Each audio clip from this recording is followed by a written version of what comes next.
Hello, welcome dreamers. તો આપણે start કરીએ ધ જર્ની. 2 વર્ષની આ જે જર્ની છે, ધ જર્ની બિગિન્સ. ધોરણ 11 બાયોલોજી, પ્રકરણ 1 સજીવ વિશ્વ. અવડું મોટું જે સજીવ વિશ્વ, સજીવ સૃષ્ટિ છે એને આપણે સમજવાનો પ્રયત્ન કરીએ. આગળનું જે ઇન્ટ્રોડક્ટરી લેક્ચરમાં તમને બધી ઇન્સ્ટ્રક્શન આપી હતી કે આ 2 વર્ષની જે જર્ની છે એ જર્નીમાં જો તમારે આગળ વધવું હોય તો તમારા ધ્યેય તરફ સતત ચાલતા રહેવું પડશે. ડગલે ચાલતા રહેવું પડશે. આરામને અહીંયા કોઈ સ્થાન નથી. તો પહેલું પ્રકરણ છે પ્રકરણ 1 થી 4 બાયોલોજીની અંદર. ધોરણ 11ના પ્રકરણ 1 થી 4 એને વર્ગીકરણ વિદ્યા કહેવાય, ક્લાસિફિકેશન. ધોરણ 9માં તમે ભણી ચૂક્યા છો. ધોરણ 9માં આ ચેપ્ટરનો સમાવેશ થઈ ગયો છે. એ ફરીથી થોડુંક ડિટેલ નીટના લેવલથી આપણે અભ્યાસ કરવાનો છે. તો વર્ગીકરણ વિદ્યા યુનિટ 1 એટલે પ્રકરણ 1 થી 4. નીટની અંદર એનું વેઇટેજ ઓલમોસ્ટ 40 માર્ક જેવું છે, 35 થી 40 માર્ક જેવું એનું વેઇટેજ છે. એટલે જે 360 માર્ક્સનું બાયોલોજીનું નીટનું વેઇટેજ છે એમાંથી 35 થી 40 માર્ક જેવું આ યુનિટ 1માંથી પૂછાય. ચેપ્ટર વાઇઝ ને યુનિટ વાઇઝ વેઇટેજ આપણે બતાવીએ છીએ. તો સ્ટાર્ટ કરીએ કે સજીવ એટલે શું. પહેલો જ પ્રશ્ન આપણો થાય કે સજીવ એટલે શું. અહીંયા તમે અત્યારે મારી સામે હાજર હોત તો હું તમને પ્રશ્ન પૂછત કે તમે વ્યાખ્યા આપો સજીવ એટલે શું. તો વિદ્યાર્થી જવાબ આપે કે જેનામાં જીવ હોય એને સજીવ કહેવાય. સ્ટુડન્ટનો આવો જવાબ અપેક્ષિત હોય કે જેનામાં જીવ હોય એને સજીવ કહેવાય, જીવ ના હોય એ નિર્જીવ કહેવાય. પણ તો જીવ એટલે શું? ફરીથી પ્રશ્ન થાય, જીવ એટલે શું? તમે કોઈએ જીવ જોયો છે? જીવનો આકાર કેવો હોય? નથી ખબર. જીવનો કલર કેવો હોય? લાલ, પીળો, બ્લુ? નથી ખબર. જીવનું વજન કેવું હોય? નથી ખબર. જીવની ગંધ કેવી હોય? નથી ખબર. તો તમને કેમ કહી શકો કે આને જીવ કહેવાય? સજીવની અંદર જીવ હોય તો જીવ એટલે શું? તો અવ્યાખ્યાયિત છે, તમે કહી ન શકાય. તો સજીવ એટલે શું? આપણે ખબર પડે કે નિર્જીવ કોને કહેવાય, સજીવ કોને કહેવાય. કૂતરું છે, વનસ્પતિ છે એ સજીવ કહેવાય. પણ લાકડાનું ટેબલ છે એ નિર્જીવ કહેવાય. સાયકલ છે એ નિર્જીવ કહેવાય. સાયકલ એ ચાલે અને ઘોડો પણ ચાલે તો ઘોડો સજીવ છે, સાયકલ છે એ નિર્જીવ છે. તો સજીવ ખબર પડે છે આપણને, પણ એને વ્યાખ્યાયિત કેમ કરી શકાય? એનો વ્યાખ્યાનો પ્રયત્ન કરવો હોય તો આપણે સજીવના લક્ષણો, કોઈ એની ચોક્કસ ડેફિનેશન ન આપી શકાય, પણ અમુક લક્ષણો કે જેનામાં આવા લક્ષણો હોય. ઘણા બધા લક્ષણો છે, આપણું લિસ્ટ ભણવાનું જ છે. દાખલા તરીકે જેનામાં વૃદ્ધિ થતી હોય, જે પ્રચલન કરતો હોય, જેનામાં પ્રજનન થતું હોય, જે પ્રતિચાર આપે, પર્યાવરણ સામે રિસ્પોન્સ આપે, જે વારસાગમનની પ્રક્રિયા સાથે સંકળાયેલો હોય. તો આ બધા લક્ષણો છે. વૃદ્ધિ, પ્રજનન, પર્યાવરણની સભાનતા. આપણે શિયાળાની અસર થાય, ચોમાસાની અસર થાય, ઋતુની અસર થાય. જો અમુક વનસ્પતિમાં અમુક ઋતુની અંદર જ થાય, અમુક ઋતુમાં જ કેરીનો પાક આવે. તો એ પર્યાવરણ ઋતુને મુજબ વનસ્પતિ છે, આંબો છે એ જીવ છે, સજીવ છે. તો એ સજીવને ખબર પડે કે કેરીનો પાક ઉનાળામાં જ આવે. તો એ ઋતુનું એટલે પર્યાવરણ સામેની સભાનતા છે એનું ઉદાહરણ કહીએ તો. પ્રતિક્રિયા આપે, ઠંડી સામે પ્રતિક્રિયા, ગરમી થઈ તો આપણે પરસેવો વળે, તો એવી પ્રતિક્રિયા પણ આપણને મળતી હોય છે.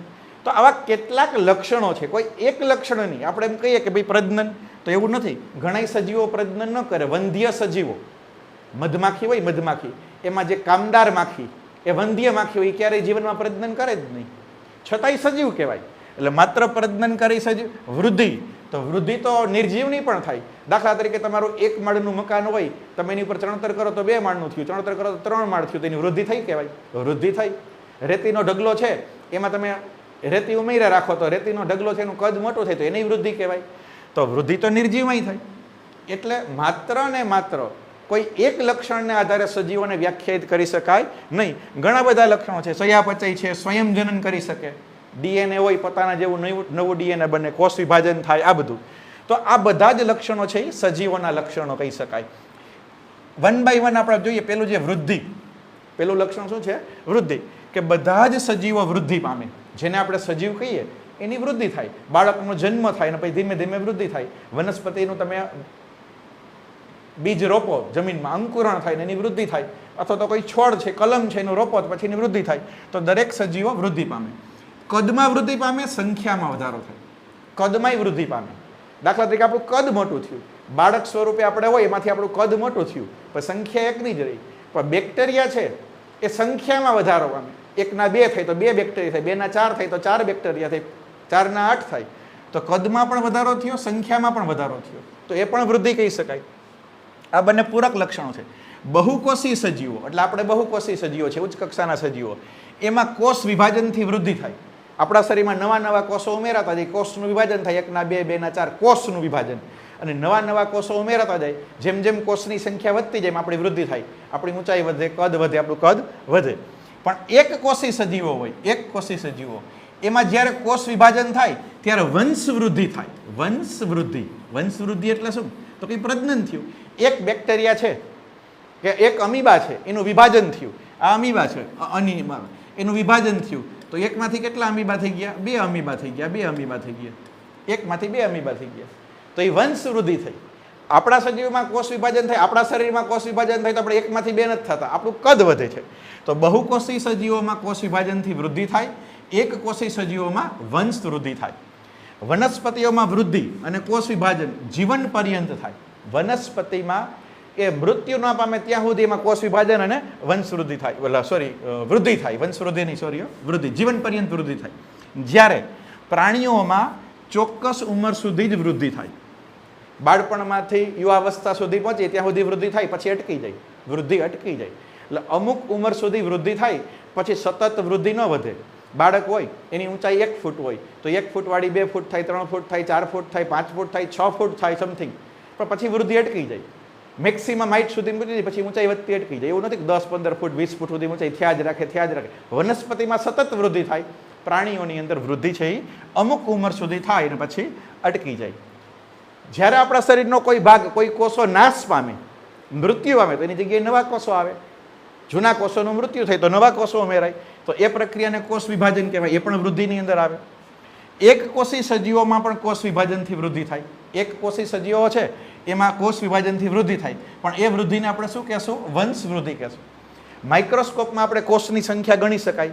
ઇન વિટ્રો એટલે પ્રયોગશાળામાં, શરીરની બહાર આપણા શરીરમાં કોષ વિભાજન થતું તો આપણે દેખાતું નથી કે 1 ના 2 થયા, 2 ના 4 થયા, 4 ના 8 થયા, ખબર નથી પડતી. પણ ઇન વિટ્રો, ઇન વિટ્રો એટલે શરીરની બહાર, પ્રયોગશાળામાં. પ્રયોગશાળાની અંદર કોઈ ડીશ છે, એની અંદર તમે 4 કોષ મૂક્યા હોય તો અમુક સમય પછી તમે જુઓ તો 4 ના કેટલા થઈ ગયા? તો કે 8 થઈ ગયા. તો આ વૃદ્ધિ થઈ, આ જો વિભાજન થયું. 8 ના 16 થાય, 16 ના 32 થાય.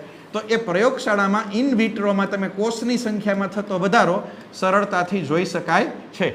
સંવર્ધન માધ્યમમાં લઈને ખોરાક આપવો પડે તો એનું સરળતાથી અવલોકન કરી શકાય છે. ઉચ્ચ કક્ષાના પ્રાણીઓ અને વનસ્પતિઓમાં વૃદ્ધિ અને પ્રજનન પરસ્પર નિવારક ઘટના છે. વૃદ્ધિ અને પ્રજનન, વૃદ્ધિ થાય પછી જ પ્રજનન થાય. એક કોષીમાં તો વૃદ્ધિ અને પ્રજનન બે સંકળાયેલું છે. શરીરના કદમાં થતો વધારો વૃદ્ધિ છે. શરીર આપણે જાડા થયા, ઊંચા થયા, શરીરનું કદ વધે. વનસ્પતિમાં નવી ડાળી આવી, નવા પર્ણો આવ્યા, પુષ્પ આવ્યા, એ બધું વૃદ્ધિ જ કહેવાય. કદની અંદર થતો કોઈ પણ પ્રકારનો વધારો એટલે વૃદ્ધિ કહેવાય. શરીરના કદમાં થતા વધારાને આપણે વૃદ્ધિ તરીકે લઈએ તો નિર્જીવ વસ્તુ પણ એમાં આવે. દાખલા તરીકે પર્વતો છે એ મોટા થાય, રેતીનો ઢગલો મોટો થાય. તમે બિલ્ડિંગ હોય નિર્જીવ, તમારું 1 માળનું બિલ્ડિંગ 2 માળનું કરો, 5 માળનું કરો તો એ થયું. તમે શિલાખંડ અને રેતીના ઢગલા છે એ પણ એ વ્યક્ત તો એને સજીવ કહેવું પડે. એટલે માત્ર કદને જ અને વૃદ્ધિને જ આપણે સજીવના લક્ષણ તરીકે લઈએ તો નિર્જીવ છે એ પણ વૃદ્ધિ પામે એવું કહી શકાય. પાણી છે, નિર્જીવ છે, તો પાણીનું કદ વધે. ડેમની સપાટી ઉપર આવે, ભાદર ડેમ છલકાઈ ગયો, નર્મદા સરદાર સરોવર ડેમ છલકાઈ ગઈ, ઊંચાઈ વધતી ગઈ, તો ખાલી ઊંચાઈ વધવી, કદ વધવી એ સજીવોનો ગુણધર્મ કહી શકાય નહીં. આથી વૃદ્ધિને સજીવોના પરિપૂર્ણ ગુણધર્મ તરીકે લઈ શકાય નહીં. નીટ માટે આ વિધાન યાદ રાખજો બધાય કે કેટલા ગુણધર્મ એવા છે, આપણે નેક્સ્ટ જોશું, કેટલા ગુણધર્મ એવા છે કે સજીવોના પરિપૂર્ણ ગુણધર્મ તરીકે લઈ શકો અને કેટલા એવા છે કે લઈ શકાય નહીં. એટલે વૃદ્ધિ એ સજીવમાંય થાય, નિર્જીવમાંય થાય. માત્ર સજીવમાં થાય એવો ગુણધર્મ વૃદ્ધિ છે એ નથી એમ કહી શકાય. આમ મૃત સજીવો વૃદ્ધિ નથી પામતા. સજીવ છે પણ એક વખત મૃત થઈ જાય તો એ વૃદ્ધિ નથી પામતા, તો એની પછી નિર્જીવ ગણવું પડે. બીજું લક્ષણ છે પ્રજનન. સજીવોના આપણે ઓળખ માટેનું બીજી આપણે કસોટી કહીએ તો પ્રજનન, કે સજીવ છે એ પુખ્ત વયે, બાળપણમાં નહીં, પુખ્ત વયે પોતાના જેવો જ, આ જે કૂતરું છે એ પ્રજનન કરે તો કૂતરાને જ જન્મ આપે, અન્ય પ્રાણીઓને જન્મ ન આપે. એટલે જે જાતિ હોય એ જ જાતિના અન્ય સજીવોને પોતાના જેવો જ નવા સજીવનું સર્જન કરે. તો દરેક સજીવ પુખ્ત અવસ્થાએ પોતાના જેવા જ નવા સજીવનું સર્જન કરે, એને પ્રજનન કહેવાય. બહુકોષી સજીવોમાં પ્રજનન દ્વારા નિર્માણ પામતી સંતતિ એ પિતૃ જેવો સરખો દેખાવ ધરાવે. એટલે પ્રજનનને કારણે જે સંતતિ આવે એમાં કોના લક્ષણો હોય તો કે માતા અને પિતાનો વારસો હોય. એટલે પિતૃ એટલે માતા અને પિતા એના જેવા લક્ષણો ધરાવે. એને આપણે લિંગી પ્રજનન કહેવાય. લિંગી પ્રજનન, પ્રજનનના બે પ્રકાર છે. લિંગી પ્રજનન એટલે શું તો કે નર અને માદા, જેમાં લિંગ ભેદ હોય, નર અને માદા. તો નર પ્રજનન કોષ જેને આપણે કહીએ શુક્રકોષ, અને માદા પ્રજનન કોષ જેને આપણે કહેવાય અંડકોષ. શુક્રકોષ અને અંડકોષ ભેગા થાય એટલે ફલિતાંડ બને, ફલનની ક્રિયા કહેવાય. અને પછી આ ગર્ભ વિકાસ થાય, ગર્ભ વિકાસ. તો આને લિંગી પ્રજનન કહેવાય. આને શું કહેવાય? લિંગી પ્રજનન. તો લિંગી પ્રજનનમાં જે ગર્ભ છે એ પિતાનો શુક્રકોષ અને માતાના અંડકોષ બેયના મિલનથી થાય. અલિંગી પ્રજનનની વાત કરીએ તો કોષ વિભાજન, આ અમીબા છે એકમાંથી બે થાય, બેક્ટેરિયા એકમાંથી બે થાય તો એને શું કહેવાય? અલિંગી પ્રજનન. આને અલિંગી પ્રજનન કહેવાય. બીજાણુ દ્વારા, કેટલાક બીજાણુ હોય, ફૂગ છે એના દ્વારા ઉત્પન્ન કરાયેલા લાખો અલિંગી બીજાણુ, તો એમાં લિંગી પ્રજનન થતું નથી. એમાં તો ત્વમેવ માતા ત્વમેવ પિતા. તમારી પાસે દાખલા તરીકે ગુલાબનો છોડ છે, આ ગુલાબનો છોડ છે, એમાંથી એક ડાળી તમે કાપી લીધી, એ ડાળી અહીંયા વાવી દો તો નવો ગુલાબનો છોડ થઈ ગયો. તો આને અલિંગી પ્રજનન કહેવાય. ગુલાબના છોડની એક ડાળી તમે કાપી, એ ડાળીને તમે વાવો તો એકમાંથી બે સજીવ થયા, એકમાંથી બે સજીવ થયા એટલે પ્રજનન થયું. તો આ જે નવો છોડ આવ્યો એ આમાંથી કઈ પોતામાં માતા અને પિતા એવું કંઈ છે જ નહીં. આ જ પિતૃ, તમે માતા તમે પિતા, તો એને અલિંગી પ્રજનન કહેવાય. જેમાં બે નર અને માદા લિંગી પ્રજનન કોષો ભાગ લે એને લિંગી પ્રજનન કહેવાય. બાકી બધાને શું કહેવાય? અલિંગી પ્રજનન. કલિકા સર્જન, ઈસ્ટ હાઇડ્રા એટલે કે જળવિયાળ, એમાં તમને કલિકા સર્જન જોઈએ છે. ઈસ્ટ, આ ઈસ્ટનો ફૂગ, આ ઈસ્ટની અંદર આવી એમ કલિકા બને, આને કલિકા કહેવાય. પછી અહીંથી નોખી પડે તો ઈસ્ટ કેટલી ઈસ્ટ થઈ ગઈ? એક હતી, એમાંથી કેટલી થઈ ગઈ? બે. એકમાંથી કેટલી થઈ ગઈ? બે. એવી જ રીતના હાઇડ્રાની અંદર તમને બતાવું કે હાઇડ્રા એટલે પાણીમાં જે જળવિયાળ હોય, આ હાઇડ્રા, અહીંયા સૂત્રાંગો હોય એના પાણીમાં જોવા મળે, આ હાઇડ્રા. એના શરીર ઉપર કાંઈ નવું બાળ હાઇડ્રા ઉગી નીકળે. આ પિતૃ હાઇડ્રા છે એમાંથી એમ જેમ કે વનસ્પતિમાં ડાળી છૂટી પડે એમાં અહીંયા ઉગ્યું. આ પ્રાણી છે, પ્રાણીઓ, આ પ્રાણી હાઇડ્રા છે, એ પ્રાણી છે, એમાં એક નવું હાઇડ્રા અહીંથી ફૂટી નીકળે, આને કલિકા સર્જન કહેવાય. પછી અહીંથી છૂટવું પડે આમ, એટલે એ જે બાળ હાઇડ્રા છે એ સ્વતંત્ર હાઇડ્રા થઈ ગયું. તો આને એક નવા હાઇડ્રાને જન્મ આપ્યો. આમાં ફલન, ફલિતાંડ, ગર્ભ વિકાસ એ કંઈ થતું નથી, તો આને કલિકા સર્જન કહેવાય. આ ઈસ્ટની અંદર કલિકા સર્જન છે, તો એ પણ કેવું કહેવાય? અલિંગી પ્રજનન. કેવું કહેવાય? અલિંગી પ્રજનન. અને લિંગી પ્રજનનમાં લિંગી પ્રજનન કોષો ભાગ લે. પુનઃસર્જન, પ્લેનેરિયા, એમાં આપણે પુનઃસર્જન જોઈએ છીએ. પુનઃસર્જન એટલે શું? જુઓ, અહીંથી કાપી નાખ્યું, જો નવું બની ગયું. સ્ટારફિશ છે, સ્ટારફિશને અહીંથી કાપો તો રિજનરેશન થઈ ગયું અને આખે આખા 5 ભાગ થઈ ગયા. પ્લેનેરિયા, આ પ્લેનેરિયા, એને તમે 2 ભાગ કરો, 2 કટકા કરો. માણસના કોઈ 2 કટકા કરી નાખે માણસ મરી જાય, એ જીવતો ન થાય, પૂરું. પણ પ્લેનેરિયાના 2 કટકા કરો તો માને કે આ એક કટકો અને આ બીજો કટકો, તો બંને કટકા શું કરશે? પોતાનો ખૂટતો ભાગ પૂરો કરી લેશે એમ. તો એકમાંથી 2 પ્લેનેરિયા થઈ ગયા. આ નીચેનો ભાગ, આ ઉપરનો ભાગ, તમે એકના 2 ભાગ કરો તો ખૂટતો ભાગ પૂર્ણ કરીને એકમાંથી 2 પ્લેનેરિયા થઈ જાય. એટલે પ્લેનેરિયા છે દરિયાઈ પ્રાણી, એના કોઈ 2 કટકા કરી નાખે તો એમાંથી 2 થઈ જાય, મરે નહીં, મૃત્યુ ન પામે. તો એને કહેવાય પુનઃસર્જન. એને શું કહેવાય? પુનઃસર્જન કહેવાય. એને આપણે પુનઃસર્જન તરીકે ઓળખીએ. અવખંડન, દરિયામાં આપણે તળાવની અંદર શેવાળ જઈમાં હોય, શેવાળ લીલ, એને તમે આમ તોડી નાખો તો 2 બટકા થઈ ગયા, તોડી નાખો તો 2 બટકા થઈ ગયા. ફૂગ હોય, આમ ફૂગના તંતુ, સફેદ સફેદ તંતુ હોય, એમ ફૂગ તંતુ સ્વરૂપે ફૂગ હોય આમ ક્યાંક બ્રેડ ઉપર, તો તમે એની આમ 2 ભાગ કરી નાખો તો 2 ભાગ થઈ જાય. એને અવખંડન કહેવાય. એ પણ પ્રજનન કહી શકાય. તો ફૂગ, લીલ, મસ એટલે કે શેવાળ, એમાં બધા અવખંડનથી બહુગુણિત થાય. બેક્ટેરિયા છે, એક કોષીય અમીબા છે, એ કોષ વિભાજનમાં પ્રજનન થાય, એમાં કોષ વિભાજન દ્વારા પ્રજનન થાય. તો પ્રજનન એ સજીવોનું લક્ષણ છે. પણ એ પણ નથી. શું કામે? તો કે ખચ્ચર એ વંધ્ય હોય. ખચ્ચર, ખચ્ચર છે કેવું હોય? વંધ્ય. વંધ્ય કામદાર માખી, મધમાખી, જે મધ એકત્રિત કરે, કામદાર માખી, એ અને અફળદ્રુપ માનવ યુગલ, કેટલાક માનવ યુગલ અફળદ્રુપ હોય, એને સંતાન પ્રાપ્ત ન થતું હોય. તો આ બધા સજીવ હોવા છતાં પ્રજનન નથી કરી શકતા, નવી સંતતિ ઉત્પન્ન નથી કરી શકતા. સજીવ છે એટલે આપણે કંઈક પ્રજનન ના કરે એટલે એને સજીવ ના કહેવાય એવું નથી. આ પ્રજનન ના કરી શકે, સજીવ છે. એટલે પ્રજનન પણ સંપૂર્ણ લક્ષણ તરીકે સમાવેશ કરી શકતા નથી. આ પણ યાદ રાખવાનું. પ્રજનનને આપણે સજીવોના સંપૂર્ણ લક્ષણ તરીકે ગણવામાં આવતું નથી. વૃદ્ધિને પણ ન ગણાય, પ્રજનનને પણ ન ગણાય. નીટ માટેની આ લાઇટ અગત્યની છે લાઈન, તમારે ખાસ એની પર પ્રકાશ પાડવાનો છે. અને યાદ રાખવાનું કે કેટલા લક્ષણો છે એ સજીવો માટે પરિપૂર્ણ છે અને કેટલા નથી. ત્રીજું લક્ષણ આપણે જોઈએ ચયાપચય. ત્રીજું લક્ષણ કયું છે? ચય અપચય એટલે કે ચયાપચય. સજીવોની બીજી લાક્ષણિકતા ચયાપચય છે. ચય એટલે બનવું અને અપચય એટલે તૂટવું. શરીરમાં કંઈક બને એટલે ચય કહેવાય અને શરીરમાં કંઈક તૂટે એટલે અપચય બને. દાખલા તરીકે શરીરમાં પ્રોટીન બને તો એને ચય કહેવાય, પ્રોટીન બનવું એટલે ચય કહેવાય. પણ જ્યારે આપણે ખોરાક ખાઈએ ત્યારે ખોરાકનું પાચન થાય. આપણે પ્રોટીન ખાધા હોય તો પ્રોટીનનું પાચન થઈ જાય તો એ વિઘટન થયું, તો વિઘટન થયું એટલે એ અપચય કહેવાય. ચય એટલે બનવું, અપચય એટલે તૂટવું. પ્રકાશ સંશ્લેષણ, વનસ્પતિ છે એ પ્રકાશ સંશ્લેષણ દ્વારા શું કરે? ખોરાક બનાવે. તો ખોરાક બનાવવાની ક્રિયા એટલે પ્રકાશ સંશ્લેષણની ક્રિયા ચય કહેવાય. હવે એ જે ખોરાક છે એનું આપણા શરીરમાં ઓક્સિડેશન થાય. ઓક્સિડેશન એટલે વિઘટન. તો વિઘટનની પ્રક્રિયા છે એ કેવી કહેવાય? અપચયની પ્રક્રિયા કહેવાય. એક કોષી હોય કે બહુકોષી હોય, દરેકના શરીરમાં ચયાપચય થાય અને એક સાથે થાય. આપણી બધી જ શરીરમાં થતી બધી જ ક્રિયાઓ, શરીરમાં જેટલી પણ ક્રિયા થાય, પાચન, શ્વસન, ઉત્સર્જન, શરીરમાં જે પણ ક્રિયા થાય એ બધી જ ક્રિયા છે એને આપણે ચયાપચય કહી શકાય. નિર્જીવ પદાર્થો ચયાપચય દર્શાવતા નથી. જો એક પણ નિર્જીવ એવો નથી કે જે ચયાપચયની પ્રક્રિયા દર્શાવી શકે. પણ કોષ મુક્ત તંત્ર એટલે શરીરનું ના હોય એવું તંત્ર, સેલ ફ્રી સિસ્ટમ, કોષી રચના નથી એવું. શરીરની બહાર ચયાપચય ક્રિયાઓ છે એ આપણે જોઈ શકીએ, નિરીક્ષણ કરી શકીએ. કઈ જગ્યાએ? તો કે ટેસ્ટ ટ્યુબમાં. કાચની બનેલી ટેસ્ટ ટ્યુબમાં તમે ચયાપચયની પ્રક્રિયાઓનું અવલોકન કરી શકો. કાચની બનેલી નિર્જીવ ટેસ્ટ ટ્યુબની અંદર તમે ચયાપચયની પ્રક્રિયાઓ છે એનું અવલોકન કરી શકો. પણ જ્યારે એ ટેસ્ટ ટ્યુબમાં પ્રક્રિયા થતી હોય, આ પ્રક્રિયા ટેસ્ટ ટ્યુબમાં થતી હોય ત્યારે એને સજીવ કહી શકાય નહીં. એને સજીવ કે નિર્જીવ કંઈ કહી જ ના શકાય, એ અપવાદમાં આવે. એને તમે ન સજીવ કહી શકો, ન કાચની ટ્યુબને થોડીક સજીવ કહેવાય.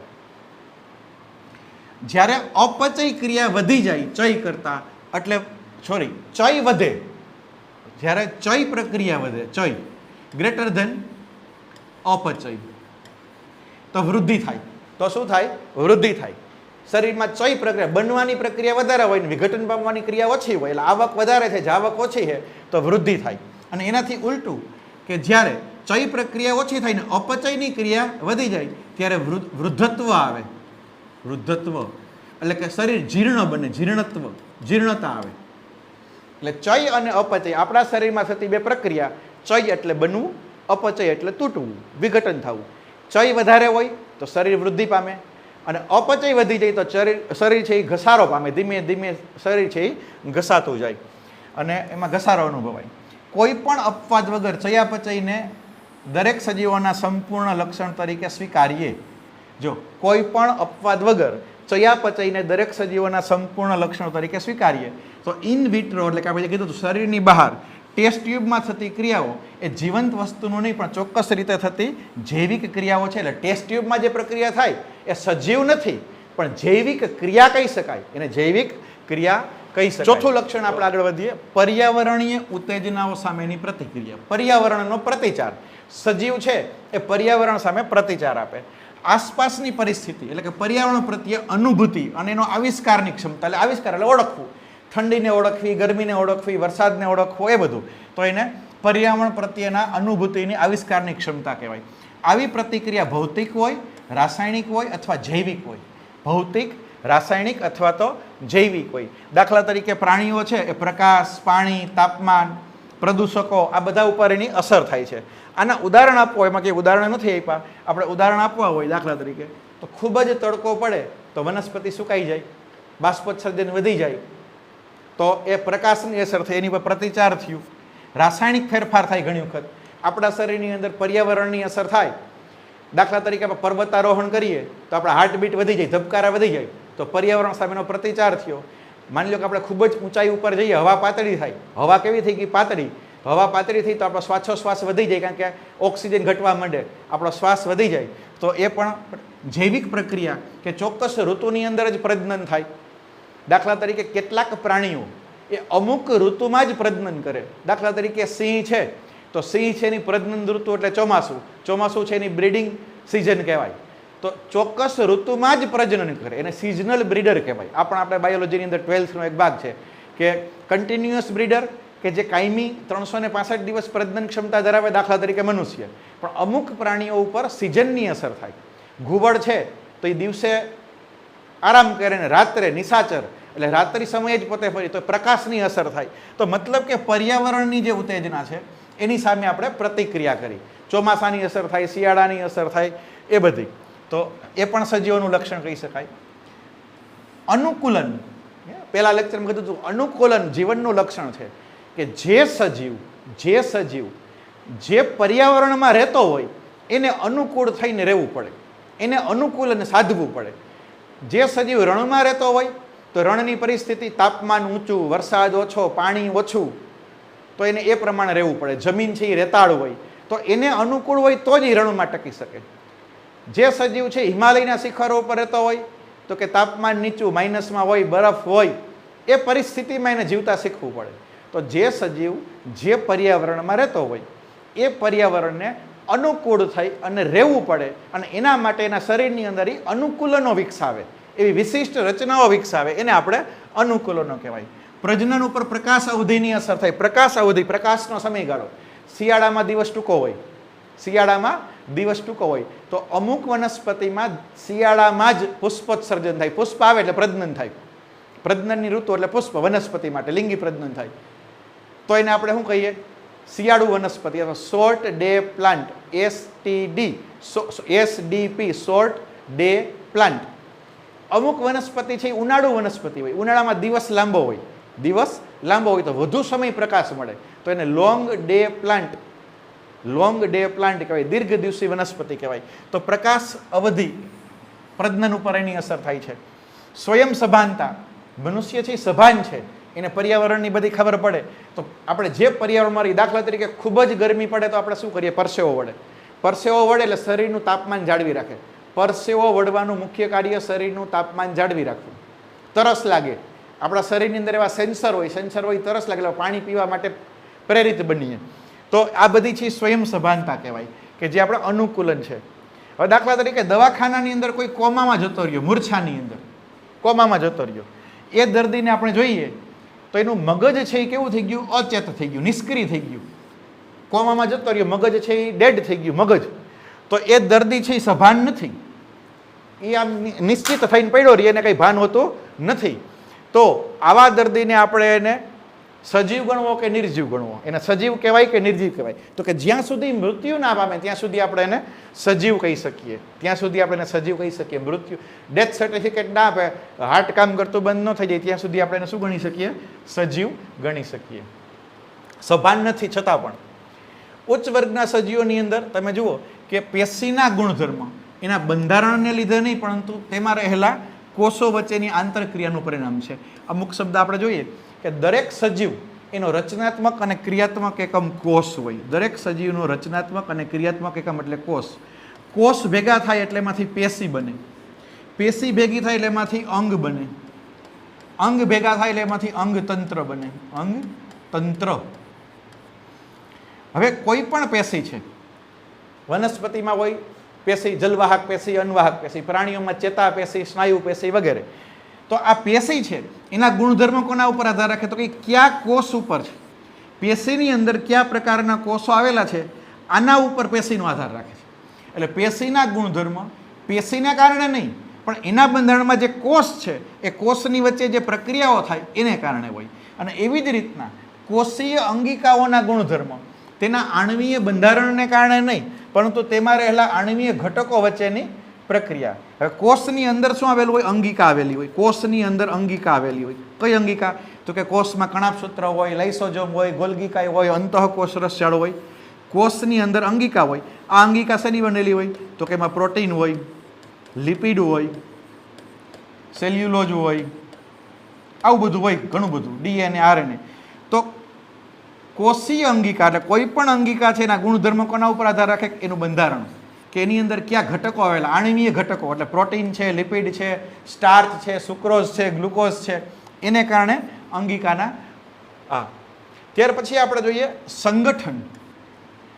દરેક સજીવ છે એ સંગઠિત સ્વરૂપે રહેલો હોય. દરેક સજીવ કેવો હોય? સંગઠિત સ્વરૂપે. દરેક સજીવનો રચનાત્મક અને ક્રિયાત્મક એકમ એટલે કોષ. અહીંથી આપણે ચાલુ કરીએ. સજીવ અહીંથી ચાલુ થાય, એની નીચે નિર્જીવ, ઉપર સજીવ. તો દરેક સજીવ શેનો બનેલો હોય? કોષ. કોષ ભેગા થાય એટલે પેશી બને, પેશી ભેગા થાય એટલે અંગ બને. એમાંથી શું બનશે? અંગ. દાખલા તરીકે અંગ એટલે હૃદય, જઠર, કિડની, યકૃત, સ્વાદુપિંડ વગેરે. આવા અંગ ભેગા થાય એટલે અંગ તંત્ર બને. દાખલા તરીકે પાચન તંત્ર. તો પાચન તંત્રમાં શું આવે? અન્નળી આવે, મુખ ગુહા આવે, જઠર આવે, આંતરડું આવે. દાખલા તરીકે ચેતાતંત્ર. તો ચેતાતંત્રમાં મગજ આવે, કરોડરજ્જુ આવે. એમ એટલે અંગ બને, અંગ તંત્ર બને. આવા બધાય તંત્ર ભેગા થાય એટલે સજીવ બને. આપણે શેના બને? તો પાચન તંત્ર, શ્વસન તંત્ર, ઉત્સર્જન તંત્ર, ચેતાતંત્ર, રુધિરાભિષણ તંત્ર. તો આવા તંત્ર બને, એનાથી આપણો સજીવ બને. એક જ પ્રકારનો સજીવ હોય તો એને જાતિ કહેવાય. દાખલા તરીકે મનુષ્ય એક સજીવ છે તો મનુષ્યની જાતિ માનવ જાત. ઘોડો હોય તો ઘોડાની જાત, સિંહ હોય તો સિંહની જાત. જાતિનો સમૂહ એટલે વસ્તી કહેવાય. મનુષ્યની વસ્તી, ગીરના જંગલમાં સિંહની વસ્તી. ઘણી બધી વસ્તી ભેગી થાય એટલે સમાજ બને. ઘણી બધી વસ્તી ભેગી થાય એટલે સમાજ બને. ગીરમાં પ્રાણીઓની વસ્તી, પછી એમાં પ્રાણીઓમાં વાંદરા, હરણ, સિંહ બધું આવી જાય. પછી નિવસન તંત્ર, એમાં સજીવ અને નિર્જીવ બધું આવી જાય. જંગલનું નિવસન તંત્ર એટલે જંગલમાં રહેતા વનસ્પતિ, જંગલના પ્રાણીઓ, જંગલનો પ્રકાશ, જંગલમાં વરસાદ, જંગલમાં તાપમાન, જંગલમાં ભેજ, જંગલનો પવન, જંગલની માટી, જંગલની ભૂમિ. એટલે નિર્જીવ સજીવ બધું જ સંયુક્ત રીતે એને શું કહેવાય? જંગલનું નિવસન તંત્ર, સમુદ્રનું નિવસન તંત્ર, તળાવનું નિવસન તંત્ર. એનાથી દ્રશ્ય ભૂમિ અને આખું જૈવાવરણ બને. આખી પૃથ્વી આવી ગઈ. આખી પૃથ્વીને આપણે કેમ કહેવાય? વાતાવરણ. તો વાતાવરણ એટલે વાયુઓનું આવરણ, એમાંય સજીવ હોય, સૂક્ષ્મ જીવો એમાંય હોય. પછી મૃદાવરણ એટલે જમીન, મૃદાવરણ. અને જલાવરણ એટલે પાણી, સમુદ્ર, નદી, તળાવ વગેરે. તો એને જીવાવરણ કહેવાય. નીચે ઉતરો તમે તો કોષ છે એ શેમાંથી બને? અંગિકામાંથી. કઈ કઈ અંગિકા હોય? તો કે લાઇસોઝોમ હોય, કણાપસૂત્ર હોય, હરિતકણો હોય, રિબોઝોમ હોય, એ બધું. અંગિકા શેની બને? તો કે પ્રોટીન, લિપિડ, કાર્બોદિત, એવું બધું. અણુઓની બને. અણુ શેમાંથી બને? પરમાણુમાંથી બને. પ્રોટીનમાં શું હોય? તો કે કાર્બન, હાઇડ્રોજન, ઓક્સિજન, નાઇટ્રોજન. કાર્બોદિતમાં શું હોય? Carbon, hydrogen, oxygen. એટલે છેલ્લે શું આવી ગયું? કાર્બન, હાઇડ્રોજન, ઓક્સિજન, પરમાણુ આવી ગયું. અને ઉપપરમાણુ પ્રોટોન, ન્યુટ્રોન. કાર્બનની અંદર શું હોય? તો એ કેમેસ્ટ્રીમાં, ફિઝિક્સમાં આવે કે કાર્બન છે તો આટલા પ્રોટોન હોય, આટલા ન્યુટ્રોન હોય, આટલા ઇલેક્ટ્રોન હોય. તો ત્યાંથી શરૂ કરી અને સમગ્ર જૈવાવરણ સુધીની એક સંગઠનની કક્ષા થઈ ગઈ. આ વિવિધ સ્તરે આપણે સંગઠનની કક્ષા તરીકે એને આપણે જોઈ શકીએ. તો પ્રકરણ 1માં આપણે શેનો અભ્યાસ કર્યો? સજીવોના ગુણધર્મો, કે સજીવોની અંદર કેવા કેવા ગુણધર્મો હોય કે જેને કારણે આપણે એને સાબિત કરી શકીએ કે સજીવ છે. નેક્સ્ટ લેક્ચરમાં આપણે જોશું કે સજીવોનું નામાધિકરણ, કે સજીવ છે એના નામ કઈ રીતે આપવામાં આવે, કયા સજીવને કઈ રીતે નામ આપવામાં આવે છે. પહેલું ચેપ્ટર બહુ જ ઇન્ટરેસ્ટિંગ અને જનરલ નોલેજ વાળું છે અને સાથે સાથે કરતા રહેજો. Have a nice day. Best of luck.